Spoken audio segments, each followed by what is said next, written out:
Welcome to the Big Play Cleveland Show presented by FanDuel. I'm Gabriella Cruz alongside Chris McNeil, Nick Padone joining us virtually this week, and a big shout out to our producer, Ryan Smith. As always, as we shoot this on Monday, we've got some breaking news from the Browns organization. We'll be covering it, guys, but essentially something that we all kind of saw coming. Kevin Stefanski is out of here. Andrew Berry staying. Any early reactions? Before we get to that, though, the Browns did have a win on Sunday, two in a row now. You know what that means? Our inaugural, the very first Ohio Cup, Big Play Cup, will stay here in Cleveland. Sorry, Andrew Fox Miller down there, James Rapine. The Big Play Cup stays up here in Cleveland. We went 1-1 this year between us and the Bengals, but the point differential, we ended up winning by 1 point as the Bengals won that early game by 1. We won yesterday on Sunday by 2, so we keep the cup, the very first one. So I'm pretty proud of that. In a season where we only won 5 games, we do come out with a little bit of hardware. You know, it was nice to end on that high note. I almost forgot about the Big Play Cup. I think everybody did, including myself, but I was very happy that I don't have to ship it now down to Cincinnati, that we will keep it up here in our illustrious studios here in Cleveland. Nice. Nick, you're coming in from getting off a flight, but I know you caught up on some of this Browns news. What'd you think about the end of the season? Browns season is over, but we end on a high note, and all these new changes we'll be chatting about all show. Yeah, so it figures. I sit down on the airplane, and the guy sitting next to me is a little bit familiar with the show, and he sits down and kind of lets out a sigh, and he's like, "So the Browns are getting ready to do what I think they're gonna do, huh?" And I'm like, "Yep." And then we land, take phone out of airplane mode. Surely enough, the Cleveland Browns have parted ways and dismissed head coach Kevin Stefanski. So it felt like we all kind of knew that we were working towards this. The losing had just mounted to become too much for Kevin Stefanski to remain in Cleveland. I know we'll jump into the reactions and the fallout and what all it means and Andrew Berry staying, but finally putting an end to the 6-year chapter that was Kevin Stefanski and Andrew Berry in Cleveland. Some high moments, 2 playoff appearances, some low moments, the Sean Watson trade, and we will really dig in with both hands on the entire show today. Especially, we have no guest. You are stuck with just the 3 of us today to rehash this Kevin Stefanski news. But it's going to be a good one. We're going to talk some Cavs too, and I'm looking forward to doing the show. I'm glad we were able to move this around, and I was able to join you guys today. Yeah, thanks for being flexible with us. We got to take a short break. We'll be back to dive in, as you say, right after this.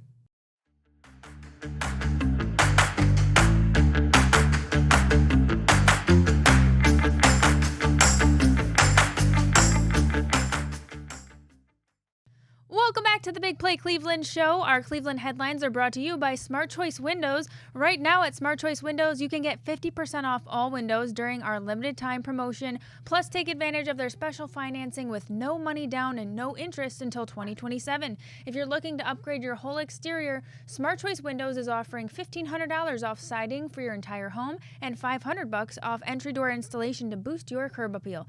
And remember that every project starts with a free, no-pressure estimate, so give them a call at 844-GET-SMART or visit smartchoicewindows.com and make sure to ask about the Big Play bonus to get an additional 10% off all promotions. And we're back to it. Do we think that the Kevin Stefanski move was the right one for our Cleveland Browns? We've been talking about it for a while on this show that we expected them to move on from Kevin Stefanski. I was thinking with the short-term thinking of this organization that maybe winning the last 2 games here against the Steelers, then against the Bengals, that may change some thinking in Bria. Certainly it didn't. It didn't take them any time on Monday morning to make this change and move on from Kevin Stefanski. I think a lot of people from social media that I've seen, and this is certainly a question I have, is, you move on from Kevin Stefanski. We all talk about the alignment of this organization and how everybody was so aligned. Well, that would include with Andrew Berry. If he was so aligned, why is Andrew Berry still here? And I know in the press conference with ownership there with Jimmy Haslam, he said, hey, Andrew Berry basically in the short term has done very well for us. He had a good draft, and mentioned, even the progression of our kicker. But ultimately, we're talking, you look for years about how this cupboard is bare here in Cleveland with the talent. Just misdraft after misdraft, and you end up keeping Andrew Berry. So that one leaves me scratching my head. For Kevin Stefanski, I think it's a good parting because I think he's reached the end of his run here in Cleveland. I don't know whether Kevin Stefanski is going to go on to be a great coach. I know he was a great human being. They established that. And I know he's done some good things. I know he's got capabilities to be a good coach. I don't know. I just don't know that it would ever going to be here in Cleveland. I don't think it was going to work in Cleveland. It may work somewhere else. He may go on to the Giants and do fantastic things there. I don't know, but I don't think it was ever going to work here in Cleveland. Yeah, we have an off season in store for ourselves. The Browns haven't gotten an opportunity to do this for 6 years, and they're going to cast a wide net on this search. And ultimately, I think it was the right move. I think Kevin Stefanski did a lot of good things during his time here in Cleveland. You can't debate the 2 Coach of the Year awards. You can't debate the fact that he got this team to the postseason twice, even though, his actual record in those games were 0-1. And the one victory in the playoffs did come when Kevin Stefanski was in his basement with COVID. It's just like this is how the National Football League works. So we could sit here, we could agree with it, we could disagree with it, we could break it all down. But when you win 7 games in your last 34 attempts, you don't survive that. Nobody survives that. And you just learn that in real time, that you could have all the Coach of the Year awards on the shelf and you could take this organization to the postseason. It's a results-oriented business. It's a results-oriented league. And ultimately, the Browns haven't won enough over the last 2 years. And I do think that they made the necessary decision, and that's to get some fresh set of eyes on this thing. You got a defense that's ready to go.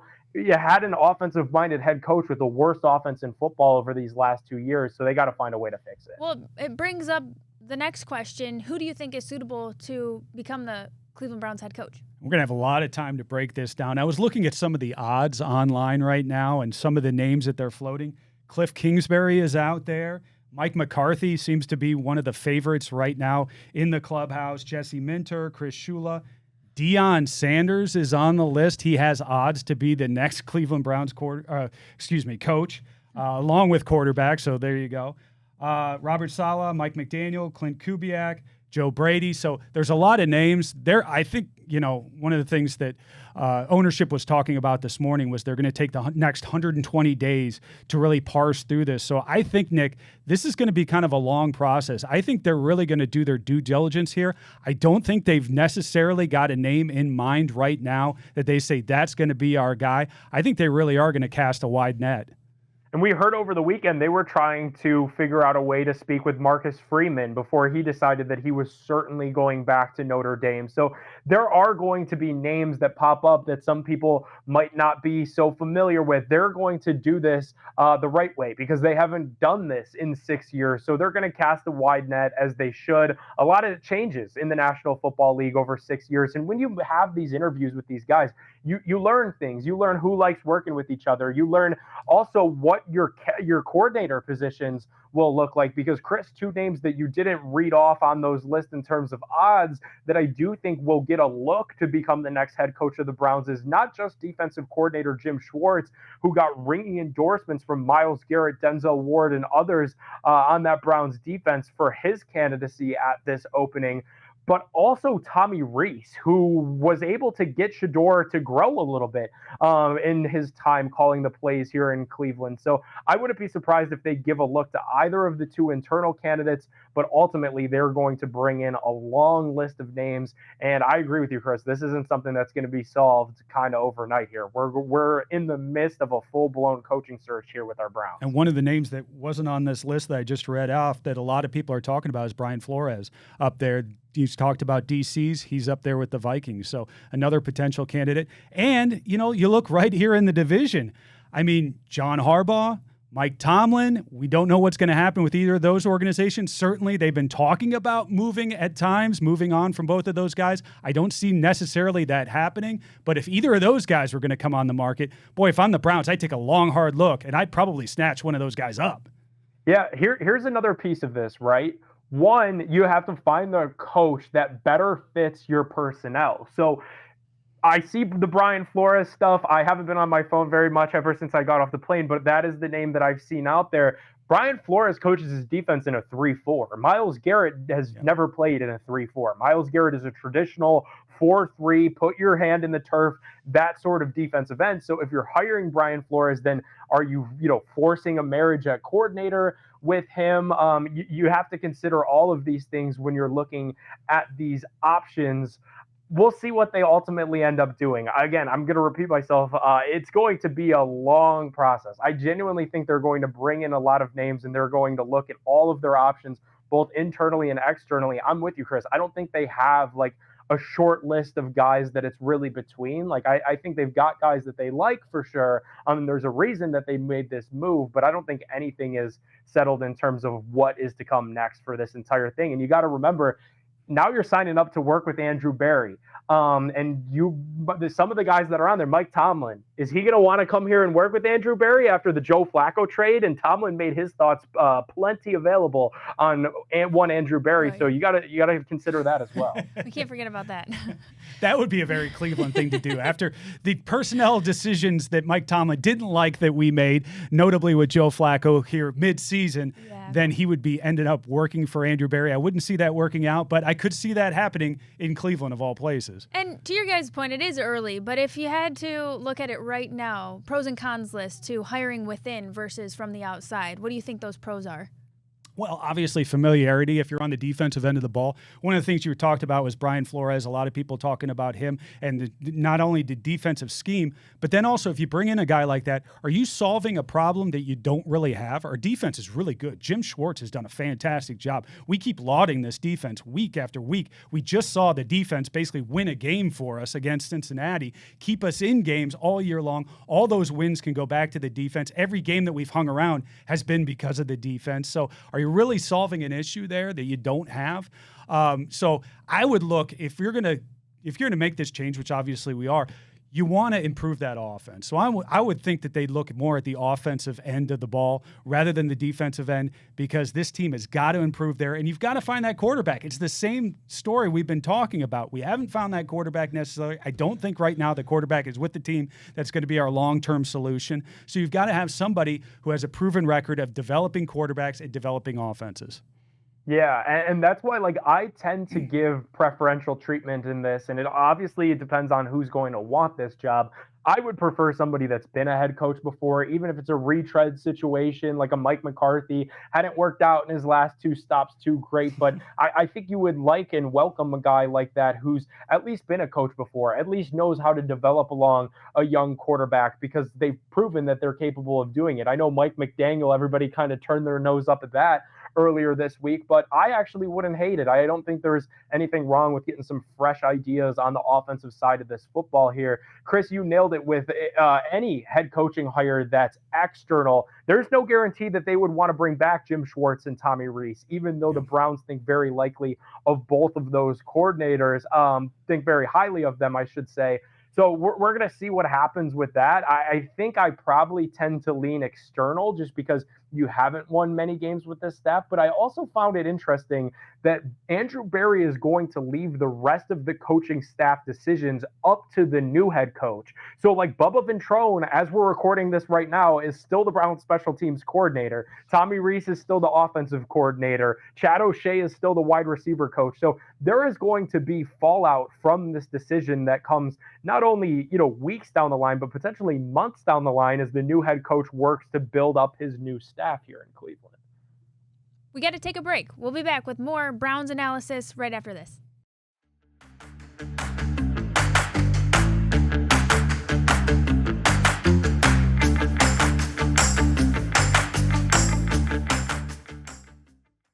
Welcome back to the Big Play Cleveland show as we continue unpacking the news of the Browns and their head coaching change now that we've got Kevin Stefanski out, and the journey that will be their search to fill that role, and so much more. Let's talk a little bit about the game here, though, because we didn't get to the fact that, Browns, yes, they end on the high note. They beat the Bengals, and Myles Garrett breaks that NFL single-season sack record, sacking Joe Burrow in the fourth quarter. Came down kind of to the last little bit there, which is, it's cool. We're all happy for Myles, 23 sacks. What was your reaction? Myles, afterwards, after the game, they were interviewing him, asking him about that final sack, and asked him if he ever thought about, hey, what happens if you don't get the sack? And he said that he had dreams and nightmares about not getting that sack. And it was getting kind of late in that ball game. It was getting scary as a fan, saying, man, I hope he gets this thing. I hope he gets it done. He's got family there. They're showing his dad in the stands. With the camera. That was fantastic. As a dad, I can greatly appreciate that. That was fantastic to see. I'm glad he got it done. And then Shelby Harris. How about that? Oh, that was cute. Ultimate best friend right there. He's looking for somebody to high five. Can't find anybody. Finds the referee. Who knows if there's going to be a fine for it from the No Fun League. But, man, Shelby Harris, giving you credit. You could see just the enjoyment in everybody's eyes out there. The fact that they carried Myles Garrett off the field. It's amazing.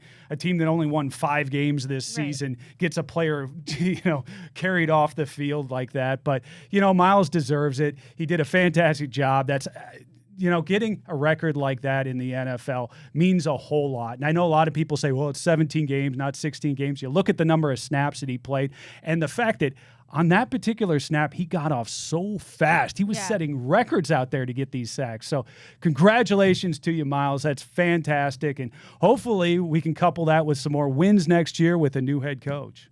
Really a tremendous accomplishment, guys. And I think that Myles Garrett accomplishing this feat plays into the reason why the Browns decided to part ways with Kevin Stefanski, because right now the Browns are effectively wasting one of the greatest defensive players that has ever played this sport. Like, that is seriously the conversation that Myles Garrett has put himself in. He's up there with the likes of Strahan now. Like, this is the kind of NFL football legend that we're discussing, and you want to win with him. You want to win titles with him, AFC Championship game, Super Bowl. Like, that should be the expectation when you have a living legend like this on your roster, not 5 games, not 3 games. So they have to fix this offense, because right now we are literally witnessing football history. I'm not taking it for granted. It's really cool that Myles isn't either. I think he has this self-awareness / appreciation for the history of the sport, and he recognizes in real time how special it is what he's doing. So really awesome feat that he was able to pull off, and nothing but a huge congratulations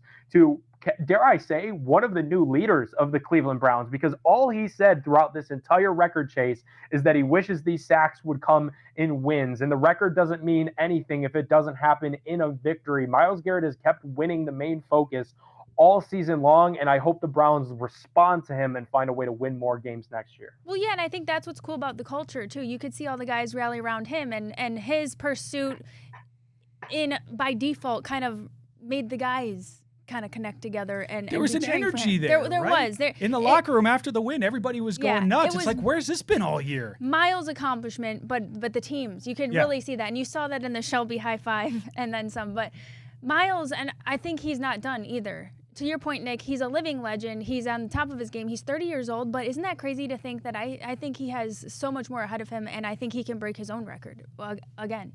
Yeah, I mean, the sky's the limit. It's 17 games. Who knows? He did go a couple of games there where he didn't have any sacks. So, you can't really count on a season like this every single year, but you've got such a freak athlete like he is. Anything's possible. I mean, 5 sacks in a game, he can do that. So I wouldn't count him out of any of those type of conversations. But like you said, the more interesting thing now is going to be to see whether the team itself can be more successful. It was nice to have that kind of as a sidelight with everything else going on in this season, because this was a grueling season. We really didn't find our quarterback. We had some moments with Shedeur that were fun, and maybe we've got something going forward, but he added the excitement to this season. He was the reason people were watching yesterday. You were watching 2 teams that were far out of the playoffs, on the road, 1 o'clock game. Nobody really cared outside of the fact it was Myles Garrett chasing that record, and that makes it special. That's something we will remember here in Cleveland for a long, long time. Yeah, and to think that it may or may not be Joel Bitonio's final game also, and he gets to go out with a win and kind of a walk-off field goal. He was pointing out the parallels between his first game, and they beat the Saints on a walk-off field goal. So, it was really a good thing to go out on a high note for not only the team and some of the veteran players, well, Joel Bitonio in particular, who might have played his last game, but also for the fan base and what's ahead. No matter what, it's good to win and go out on this note, and with Myles achieving that big accomplishment. The only negative? the draft order. You do go back to 6 now in the draft order, so it'll be interesting to see. We'll have plenty of offseason to break it down about where we go. I'm hoping we get a wide receiver, by the way, or an offensive lineman there. We go one of those 2 ways. A lot of talk already about packaging picks. We'll see what Jacksonville ends up doing in the playoffs and where that pick ends up falling out, but then trying to move up to get a quarterback. But we'll have plenty of time this offseason to talk about all of those. You know, to Gab's point on the culture, like, does the culture really change because you won the last 2 games of a completely lost season? No, it probably doesn't. But I'll raise to people the Carolina Panthers, who only won 5 games last year, same number of wins as the Cleveland Browns.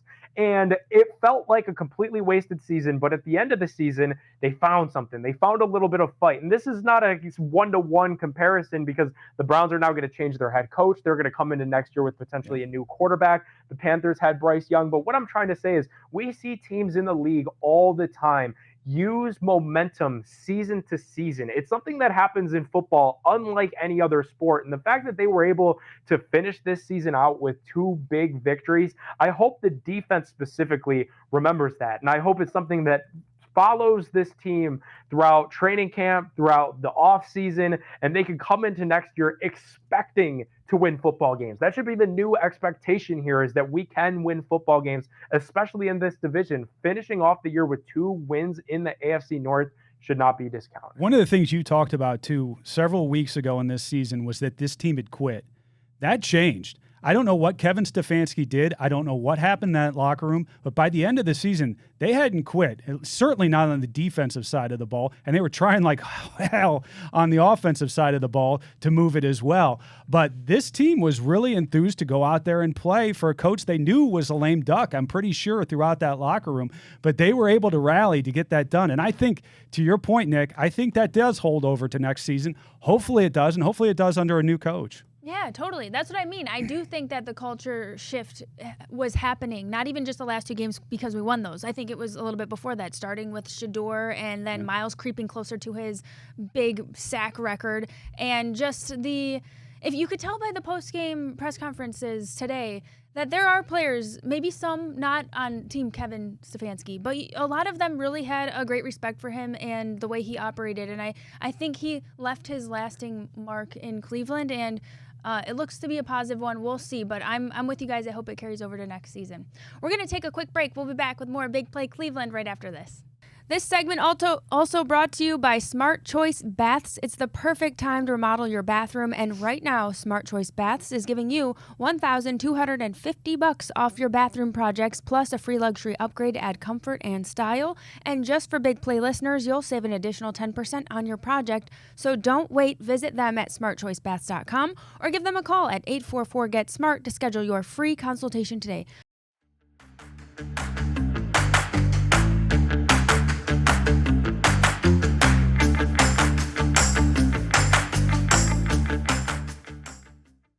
Welcome back to the Big Play Cleveland show. We're going to talk a little Cavaliers, brought to you by our friends at Garage Beer. Garage Beer is the perfect beer for any occasion. It's small batch, no frills, no bitterness. It's just beer that tastes like beer. And the garage is always open with Garage Beer. Let's chat a little Cavaliers. We haven't yet had a chance to get a win against the Pistons, and that would have given us like a little, it would have been just so nice for all the naysayers about the Cavs right now to have a little bit of a 4-game win streak going. What do you think is different about this team compared to last year? Well, we've talked about it a lot. Number one, you have the injuries. Number two is the rotation. That's the result of that, is you don't have that continuity, game in, game out from that starting rotation. We're not making our threes. We're also not rebounding. So, I mean, other than that, things are great here, Nick. But we'll see. What we said from the beginning was, let's see what happens after Christmas. Now we're after Christmas. We play Denver without the Joker out there and barely kind of squeak by there. We have a good effort against the Pistons, and then we, fourth quarter just kind of fold. And now it'll be interesting to see what happens this week. You got the Pacers, then we got Minnesota for 2 bills. We'll see what happens, but the team's got to start coming together, and I'll be interested to see what happens when Max Strus gets here as well. Mm-hmm. We had literally NBA championship expectations for this team, guys, and to be sitting here the first week of January and you lost to the number one seed Detroit Pistons, and after the game, Kenny Atkinson is officially taking the gloves off, and he's calling out players for lack of physicality. He called out the bench directly and said that was the reason why they lost to the Pistons. They got to figure this thing out. This was supposed to be a pressure cooker season where the core four had their backs against the wall, and it was either get out of this second round, make the Eastern Conference Finals, win the East, and get to the NBA Finals, or we're headed for some sweeping changes this offseason. So I don't know what needs to happen. I like that Kenny is trying new things. I like that he sat down Lonzo Ball, and it seemed to find something and then slowly kind of reacclimated him into the lineup. Like, they're trying their hardest to figure this thing out, but this is just not a good basketball team right now, not a championship winning basketball team as we sit here today. There's no way. What do you think about Evan Mobley right now? Do you think, he was Defensive Player of the Year last year. Offensively, if we take a look at that side of his game, do you think he has more steps to take forward, or is this kind of what we're going to get from Evan? It drives me nuts what he's doing from the free throw line right now. He can't make a free throw. I mean, the guy, that's what you expect from your big men, is to be able to kind of pound down there and then get to the free throw line. And then for him, he's got a little bit of range, so he can shoot from the perimeter a little bit. But, boy, when you're getting to the line and you're not making free throws, that's something we've seen across this team. And him as a leader on this team, he's got to be making those. And it's mental, and it goes into free throws are completely mental, and that goes into the entire makeup of this season. That there is so much pressure on this year, and these guys have to find a way to break through that. I think Mobley will be fine. I do think that there is still room for him to develop his game and evolve a little bit. I really do question if this is the right roster construction for Evan Mobley. The fact that you've got two small guards that are both ball dominant, the fact that you've got another 7-footer that sometimes feels like is in his way and they're in each other's way, and you don't even see them on the floor at the same time, especially in crunch time in the fourth quarter. So I find myself questioning if this is even the right roster construction for Evan Mobley. Obviously, I don't think there's a whole lot you could change with that in season, especially because we're in the second apron. So we got to hope that he can shake some of these early season woes and get back to that all NBA Evan Mobley that we wanted him to be this year. Yeah, to your point, Nick, about the formula for these lineups and what works when we're out there. Donovan Mitchell averaging just under 30 points per game on a career-high 21 field goal attempts per game. Do you think that's the formula for success for this team, or something's got to be rearranged? Short-term hero ball. That's what we're seeing right now. I mean, it's like LeBron the first time he was here. Nobody else is contributing in a meaningful and consistent way right now, so Donovan Mitchell's trying to do it himself, and he's not shooting particularly well. So that becomes a huge problem. But you've got to see more consistent results across the entire roster, and that's to your point, Nick. Kenny's trying some things right now. He tried pulling Ball out of the starting lineup and out of the rotation, then inserting him back. That seemed to work a little bit. Now he's trying some things with Hunter. I mean, whatever you can to get this team better offensively, shooting better. But, boy, there are just some fundamental problems right now that are getting very frustrating. They've got some demons. They really do. And, like, the fact of the matter is, and we have the same conversation with the Browns all the time, winning here's everything. Like, it felt like they turned a corner when they were able to beat some of those games. They beat the Phoenix Suns, but then you lose these big marquee matchups to teams like the Knicks on Christmas Day, to teams like the Detroit Pistons on Sunday afternoon. And it makes you question, well, is this a team that is going to go as far as we thought that we could have gone this year? Like, we were saying conference finals are bust, especially with the Celtics not having Tatum, with the Pacers not having Halliburton. Guys, I don't know how you fix this, but they have to figure it out. Is there a player you'd like to see more or less of? I'd like to see more Max Strus. I'd like to see him back, to be honest with you. That's what we continue to wait for. So yeah. I've kind of been holding my breath the whole season. I don't think he's the silver bullet, but at this point, I'll take anything, Nick, because nothing else seems to be consistently working for this squad. Nothing at all. Nothing at all. So, yeah, that's all you can do is cross your fingers, cross your toes, and hope for health. I mean, they have gotten a little healthier. They've returned Darius Garland. They've returned Jared Allen. That's helped a little bit. I'm not trying to disparage where they're at right now because they are playing better basketball of late.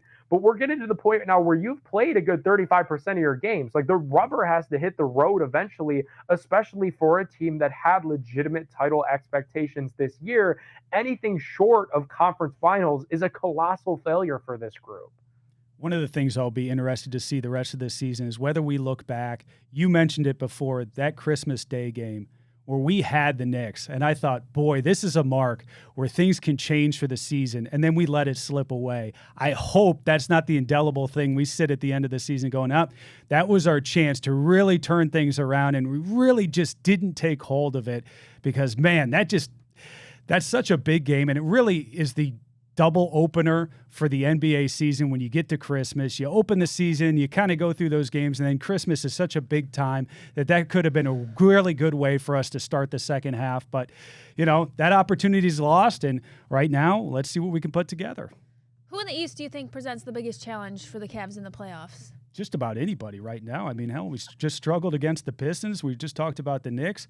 I don't have confidence really against anybody. We're playing Indiana this week. We should be able to beat them up. But, even that, hell, that's what I thought at the end of last season. We know what ended up happening there. So right now, I think the Cavs need to focus on themselves. I think we need to focus on Kenny getting this team. We talked about the Browns being able to rally. The Cavs need to catch a little bit of that spirit. I can't believe I'm saying they need to catch a little bit of the Brown spirit, but that's where we're at right now. This team has got to get that motivation out there on the court. They've got to start turning some of these games into victories and not pulling losses from the jaws of victory.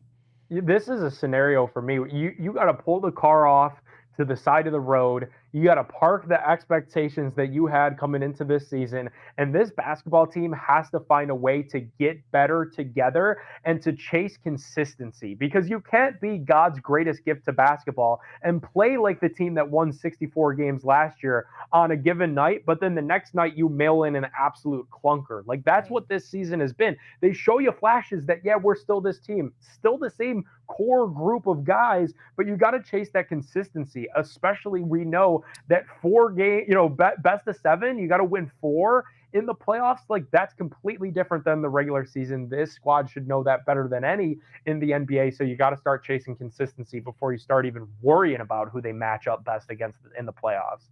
Yeah, and I just think consistency comes down to focus. It's really boggling at times to watch this team. To your point, like, we see the flashes and then they putter off and it's like they fall asleep. And it's like, no, you got to stay on. Like, you got to stay on. All of this is meaningful and matters. It's got to happen now.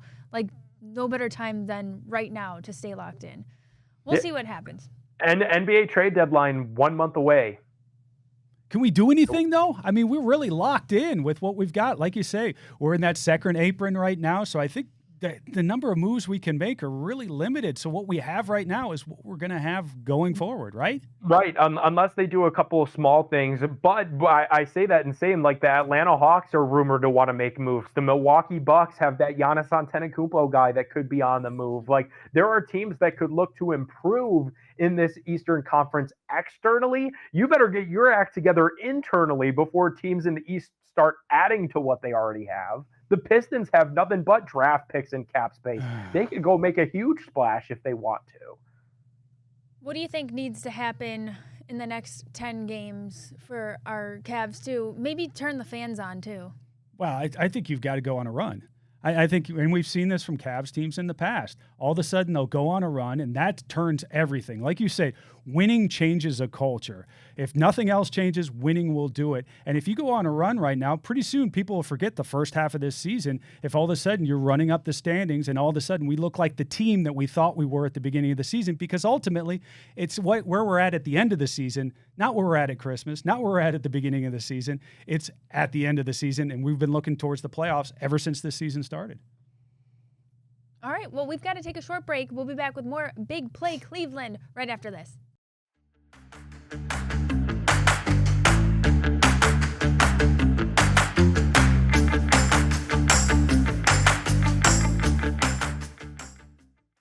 Welcome back to the Big Play Cleveland show. It is time for our fill in the blank segment. Now that the NFL playoff bracket is set, the wild card round matchup I'm most excited for is... Interesting matchup out of the AFC North. You got Pittsburgh that has made it into the playoffs. I want to see them lose again. So I'd like to see Houston, CJ Stroud take down Pittsburgh in Pittsburgh. So just like they pulled it out yesterday up there against the Ravens, now let's see if they can do it in the playoffs. Yeah, that's definitely the one that I'm most looking forward to, especially because we know how weird this AFC North has been this year. It would only be weirder, and it feels a little bit strange that the Steelers hosting a playoff game, they're going to be underdogs in that game. I don't know that I'm betting against Pittsburgh, Tomlin, Rodgers at home in the postseason. We'll see there, but some good matchups elsewhere too. The 49ers and the Eagles, crazy to think that one of those two teams are going to go home. The Bills and the Jaguars, that could have some NFL draft implications for our Cleveland Browns bonus first round pick. So a lot of reason to be tuned into football this weekend, even though our Browns will be watching at home on the couch with the rest of us.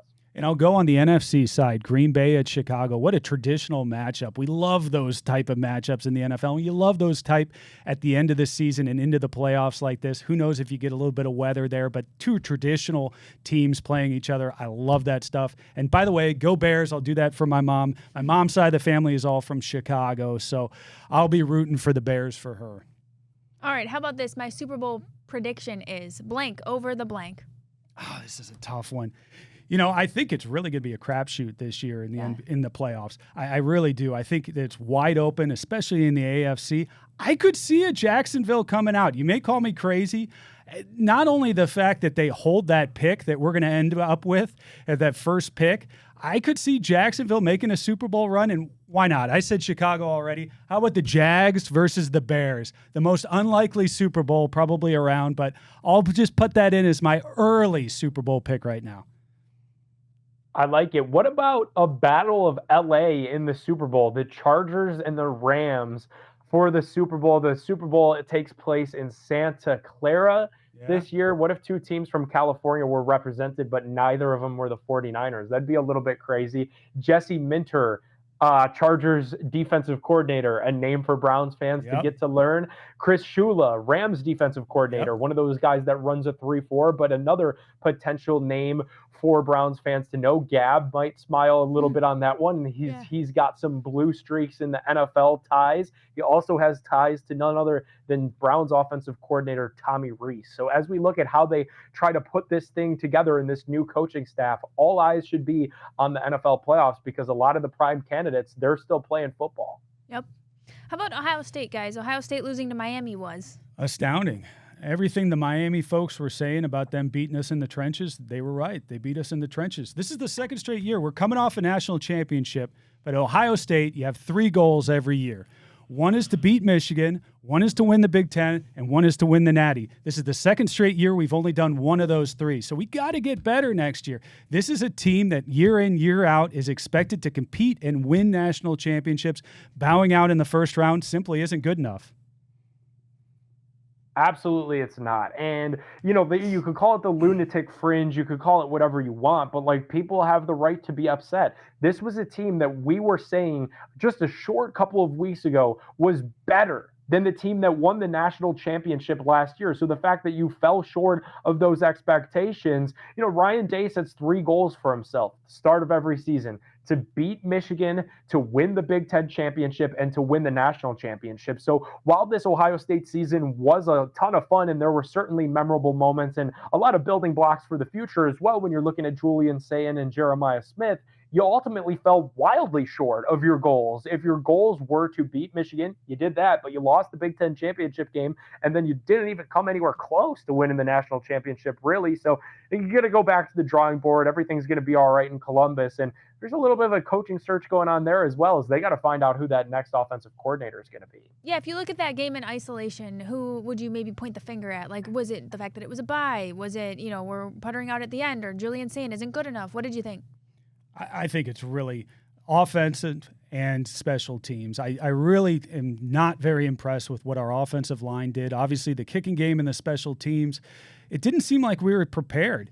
We didn't seem like we were ready, and I was really expecting an Ohio State team to come out there and really take it to Miami, and it was much the opposite. Miami got us down there in the trenches just all night, and it was tough to watch.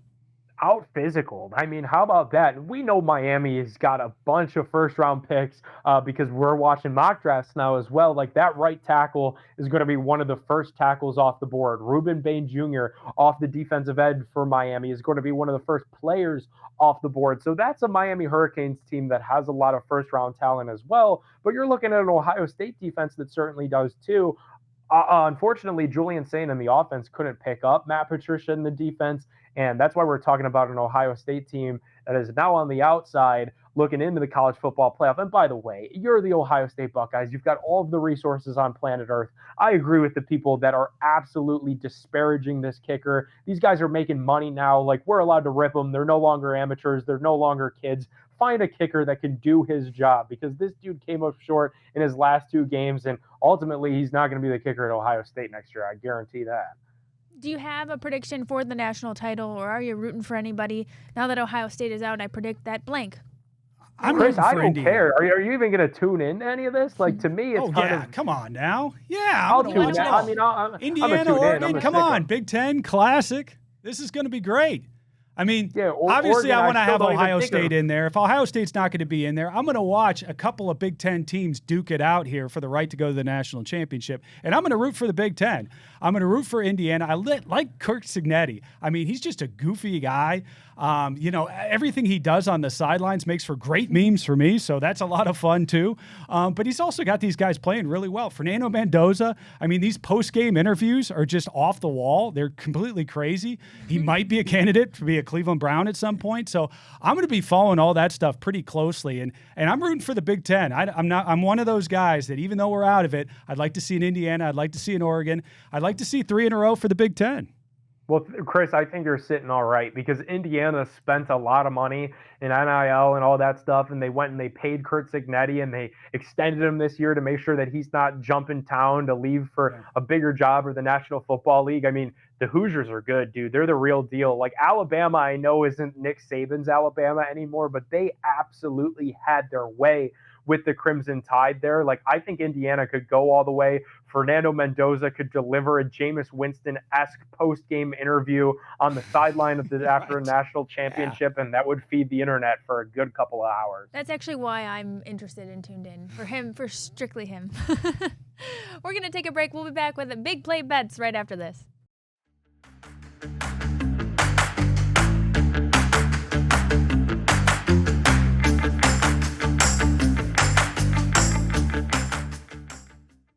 Big Play Bets on the Big Play Cleveland Show, presented by our friends at FanDuel. You know how fast NFL game days move. One big play and everything changes. That's why live betting on FanDuel is a game changer. With FanDuel, you can bet in real time while the game unfolds. If the score just flipped, jump on a new spread or a live money line. If a wide receiver is starting to heat up, bet that next touchdown score or total yards. Think a drive's going to stall in the red zone, take a live field goal prop, or just fade the total. Live player props, team totals, drive results, updated spreads, next play markets, it's all there. It's fast, it's fun, and with FanDuel, your live bets move as quickly as the game does. So whether you're riding the momentum or just fading the hype, FanDuel is going to put you right in the middle of every single moment. Visit FanDuel.com/BigPlay to download the app and bet the NFL live with us all season long. Must be 21 plus, present in select states. Gambling problem, call 1-800-GAMBLER or visit rg-help.com.